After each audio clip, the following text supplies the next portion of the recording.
Yo, what up YouTube? It's Mr.BuyTheDip back here with another video. I want to talk to y'all about tariffs, Walmart, interest rates, economic struggle, Trump, presidency debates, a lot of things that really reforms and shapes the stock market. But overall, Nvidia hit all-time high on Friday when we closed out. Perfect.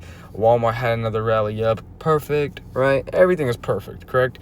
Now, let me show y'all something real quick, okay? The start of this year was very, very, very hot for Nvidia, and I thought I almost missed a lifetime chance when I saw Nvidia go up all the way up to 147 and 152.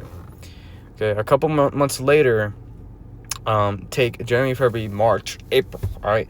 Take January and February out of the picture. Let's go to April. Where is Nvidia at April? $94 a share. Wow, right? Why is that? Market uncertainty. Okay, stocks could seem volatile right now because of interest rates uncertainty, election year jitters. Obviously, everybody knows the whole situation with the war, Iran, Iraq, Trump.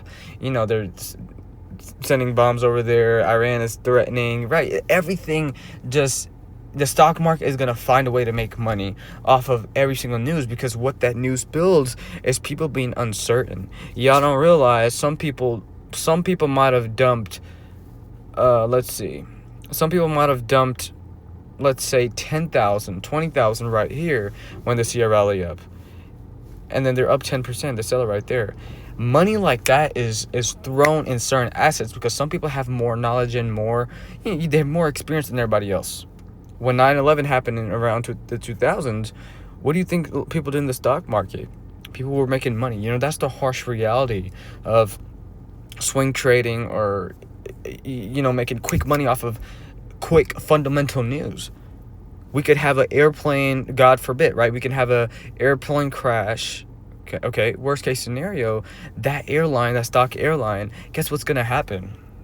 It's gonna go down. So y'all need to be very careful with these news articles and making sure you get your news source from the right place, because everything may seem up right now, or you could see like a really volatile market.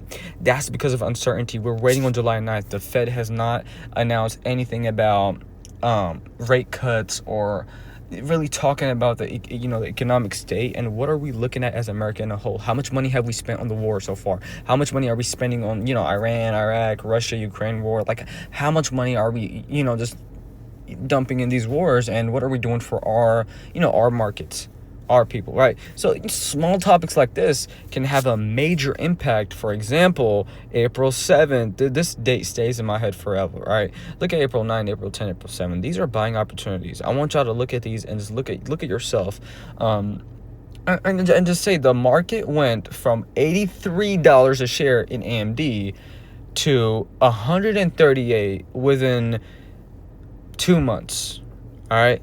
And think how many people made money based off of this. If I'm up 13%, at one point I was up 22%, and somebody would have put, let's say, $10,000 with the average cost of $95, right? That is really decent money that they would have made. But also the thing you have to realize is Walmart, Nvidia, and other stocks that have so much impact around certain countries and certain industry sectors. Okay, Walmart is sensitive to tariffs, heavy China exposure. They have higher import costs, could squeeze margins. So what this means is when we see Walmart around April, you're going to see this down to around $80 as well. I remember this like it happened yesterday, right? $81.79. And what did I do back then? I just waited for a rally back up. I bought, and I sold, right? I either bought or sold. That's the only thing I did, because I knew this was going to go back up. You have no clue in the scale of Walmart, how they scale their business. They produce more and more stores, over 10,000 stores in the whole United States. It's a strong business, right? Their business margin, their business strategy is very clear. Lower prices, more quantity. They keep their profit margins really low. Let's look at their operating margin real quick, okay? So 4.33. Their dividend yield is decent, okay? Let's compare their operating margin to something like Nvidia, right? You're going to see Nvidia way higher. There you go, 58.3%. What this means is the percentage of revenue for the most recent 12-month reporting period captured as profit. Okay, so operating margin, take this in as profit. So they're making, I want you to see, 58% compared to Walmart's 4%. Okay, that's a lot of money that Nvidia is making, obviously. But how is Walmart still $1 billion business? They're producing more quantity. They're only going to make 20 cents off of a certain product, but their goal is to sell that product to 20,000 people.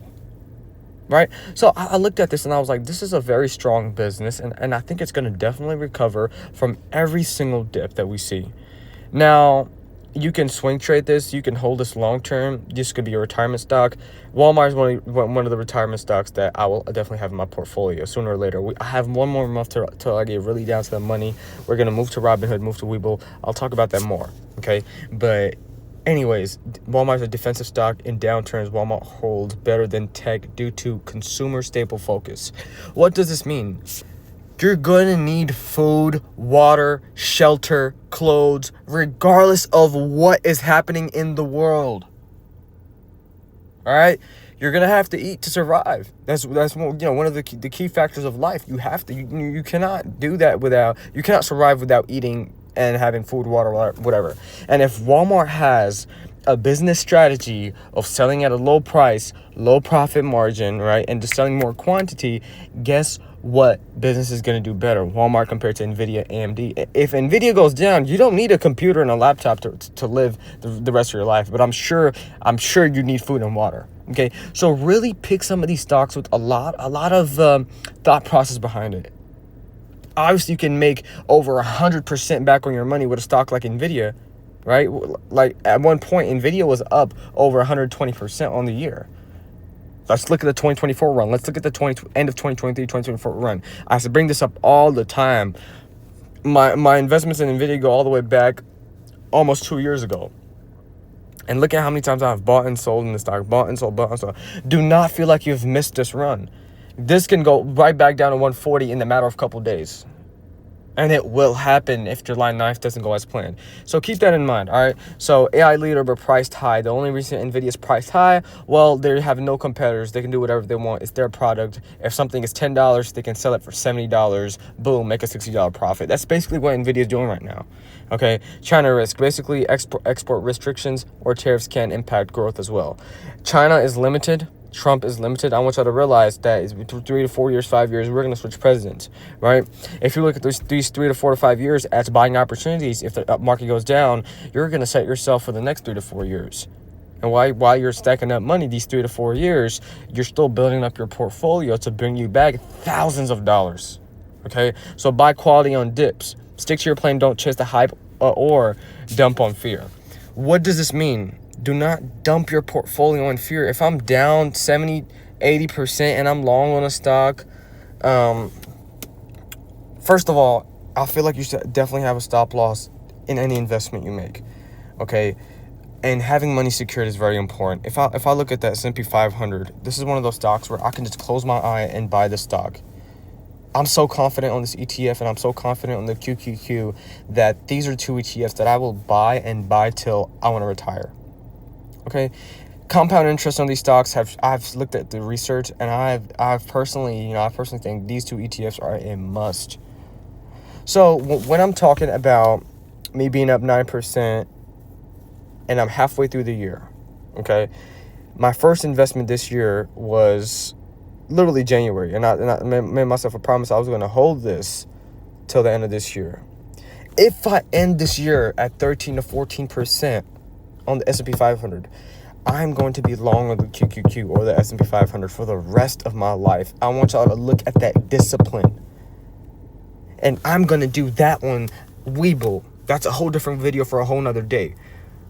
But this is just a small task I gave myself. I want y'all to look at my first purchase of the year in 2025 or end of 2024, leading into 2025.